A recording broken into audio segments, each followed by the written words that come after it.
Olá, tudo bem? No dia 6 de junho, o Instituto do Cérebro comemorou seu aniversário de 9 anos. E para marcar essa data, a gente organizou uma série de entrevistas com assuntos relacionados à área da neurociências de uma forma bem simples, bem didática. A ideia é passar um pouco do conhecimento aqui produzido por meio das nossas pesquisas científicas para você que nos assiste.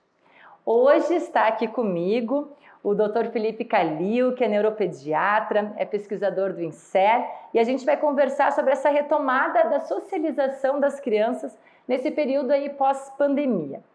Tudo bom, doutor? Tudo bom, Flávia? Tudo certo?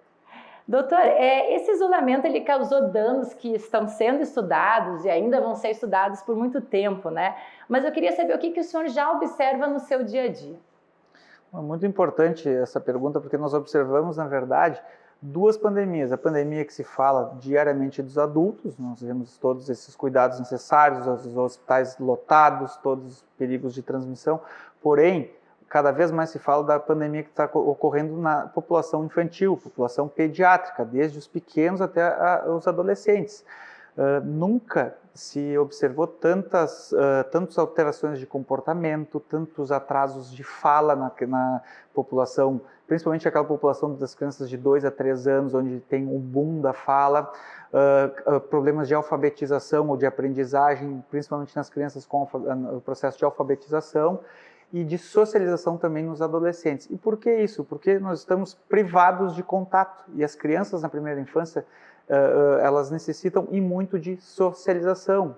E quando eu falo em socialização, não é necessariamente somente ir à escola, que é fundamental, mas as crianças estão privadas de contato com avós, tios, tias, primos, e não só isso, elas estão privadas de movimentos faciais. Muito interessante que nós só vemos as outras pessoas com máscaras, mas a gente não vê mais bocas, nós não vemos a movimentação da face das outras pessoas, de bocas. Isso também é um causador de, seja atraso na fala, atraso na socialização, alterações de comportamento. Perfeito. Doutora, e quais são essas faixas etárias mais prejudicadas? Assim, o que a gente pode observar? O senhor citou agora as crianças pequenas, mas as crianças em idade de alfabetização e os adolescentes. Tem sintomas assim específicos para cada uma dessas faixas? Sim, o que acontece, muito importante, claro, a criança não é um pequeno adulto, então muito importante nós respeitarmos as faixas etárias, mas as crianças até os 3 anos, principalmente as crianças de 2 a 3 anos, como eu falei anteriormente, elas é uma idade típica de entrar na escolinha, é onde está o boom do aprendizado da fala, e essas crianças, principalmente de 1 ano e meio a 3, nunca se viu tanto atraso na fala, principalmente por essa privação de contato. Essa privação são crianças que estão dentro de casa, na maioria das vezes, com privação de contato com as crianças, seja na pracinha, com privação de outros adultos, e não só isso, elas estão com excesso, na sua grande maioria, de mídias digitais, seja excesso a TVs, celulares, tablets, o que também não é benéfico para a aprendizagem da fala e a socialização. Uma outra faixa etária que está tendo muita queixa é aquela faixa etária das crianças que estão no processo de alfabetização, ou seja, aprendizagem, uma criança ser alfabetizada em casa, geralmente pelos seus pais. Nós estamos tendo grandes dificuldades com o homeschooling, se teve grandes dificuldades, seja porque as crianças não conseguem focar na tela, ou seja porque algumas escolas não tinham condições nem de ter as aulas online, muitas vezes, sendo somente, abre aspas, jogada a matéria em casa, e também se observa diariamente muitas alterações comportamentais na população adolescente, que também é uma população à parte que está sofrendo bastante com a pandemia. Tipo o que nos adolescentes? Nos adolescentes, o que nós observamos, uma maior prevalência de quadros de ansiedade, depressão, dificuldades para dormir, alterações no sono, seja para latência do sono, pegar no sono, ou muitos despertares noturnos, uma péssima qualidade de sono. E para o pai e para uma mãe deve ser muito difícil identificar o que é normal, como uma consequência natural deste isolamento, e o que de fato pode vir a se tornar uma doença, um problema que mereceria uma atenção especializada, né? Como é que a gente diferenciaria essa linha tênue aí entre uma coisa e a outra? Que sinais que a criança, o adolescente dá que de fato necessitaria de uma intervenção? Realmente, nesse sentido, a gente está numa época muito difícil, por quê? Porque os adultos também estão com quadros de ansiedade, alteração comportamental, e além disso tem os seus filhos em casa. Então, isso causa um grande transtorno, porque nós não temos também uma comparação. A última pandemia que nós tivemos foi em 1918, na gripe espanhola. Então, não é algo que nós temos uma comparação, não se tem algo recente que esteja acontecendo. Nós não podemos nem como pais falar assim, não, na minha época, quando eu vivi a pandemia, não, nós não temos esse exemplo.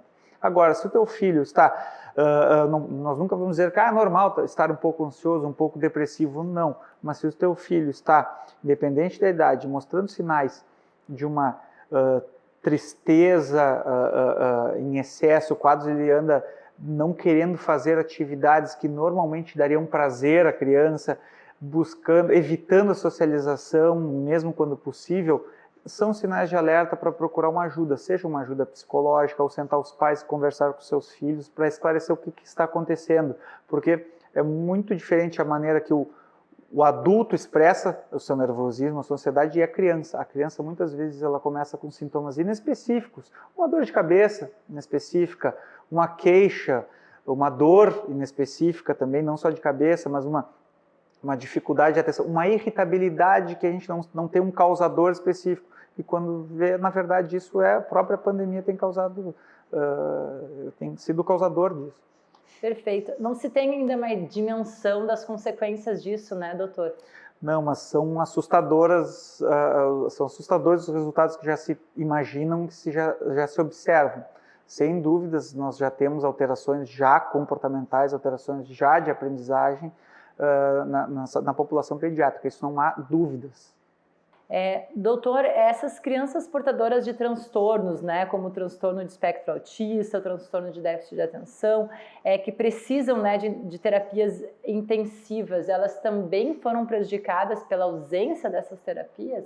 Sem dúvida, porque tanto crianças com espectro autista, TDAH, o transtorno de déficit de atenção, ou pacientes com seja paralisia cerebral, com qualquer outro transtorno, são crianças que precisam muitas vezes de rotina, precisam de continuidade, precisam de terapias frequentes, rotineiras, diárias. E subitamente isso se desfez. Não só se desfez, como também não se substituiu.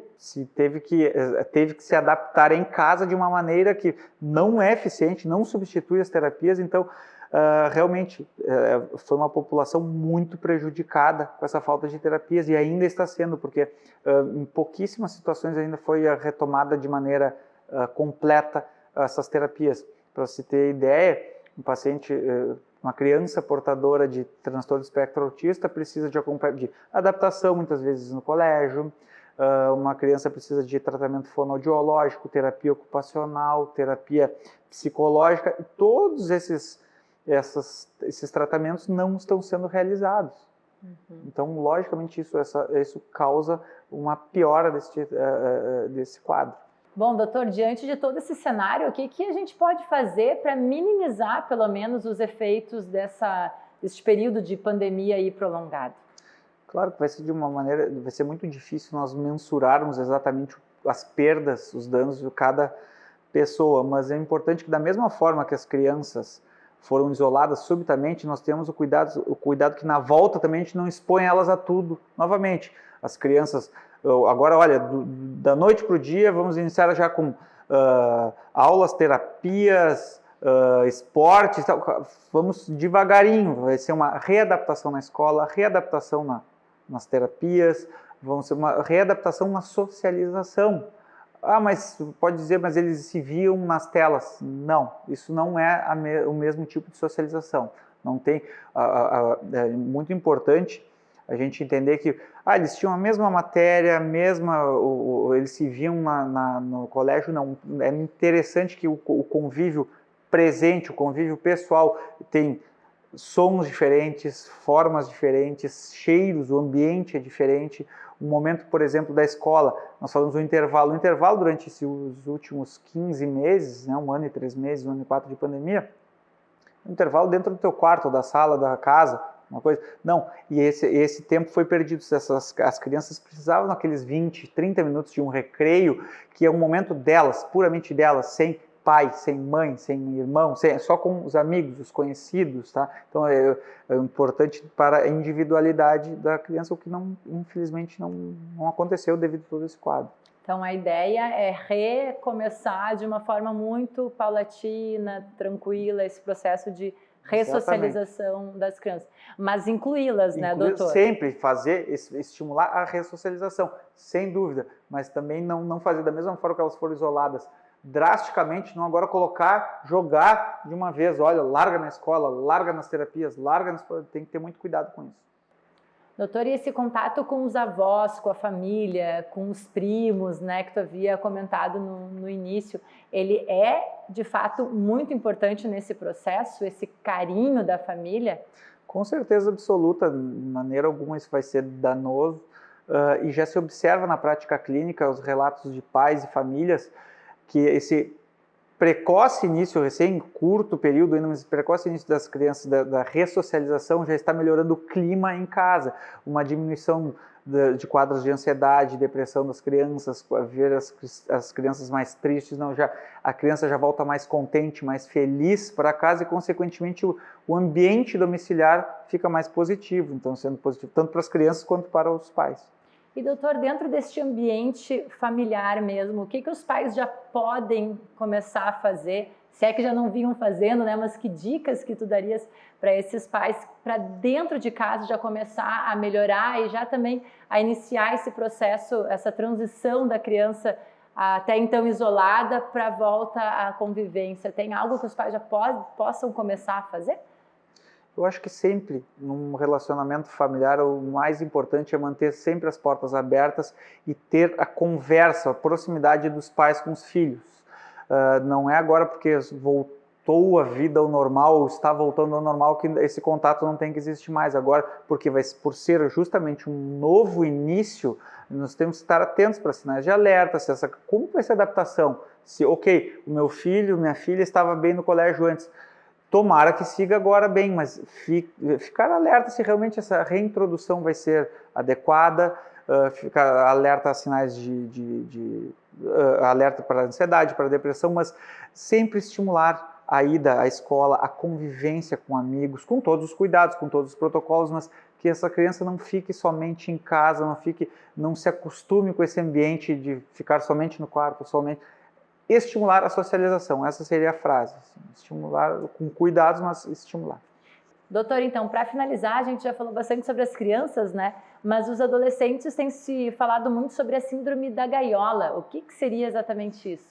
Tem se falado bastante, realmente, da síndrome da gaiola na população adolescente, mas não puramente na adolescente. O que é a síndrome da gaiola? Quando existem pássaros, né, que ficam na gaiola, eles em algum momento são livres para voar e eles preferem ficar na gaiola. E tem-se visto isso na população, principalmente adolescentes, em que preferem, não, tá bom em casa, eu não quero ir, não quero socializar. Tem a questão que sim, tivemos muitos colégios ou muitas metodologias que as crianças, os adolescentes e crianças acabaram fazendo as provas com consulta, então acabou sendo mais fácil, então tem aquele jeito adolescente de ser de repente fica mais fácil, eu não vou de novo para a escola, vou ter que fazer a minha prova sozinho. Claro, isso é uma pequena vantagem que o adolescente quer ter, mas também é uma forma de ansiedade, uma forma de medo e de receio de ter que se mostrar, entre aspas, ter que socializar e não ficar somente atrás da tela. Então, por isso a descrição da síndrome da gaiola. São crianças e adolescentes livres para voar e que preferem ficar dentro da gaiola. E é o que nós temos visto muito, relatos de pais, relatos de crianças. Muitas vezes preferem não voltar ao presencial. Não é a maioria, mas é um número relevante. Tá certo, então, muito obrigada, doutor, por todos esses esclarecimentos, foi muito útil. Obrigada mesmo pela sua participação. Eu que agradeço. E eu convido você a acompanhar os outros vídeos dessa série. Até mais!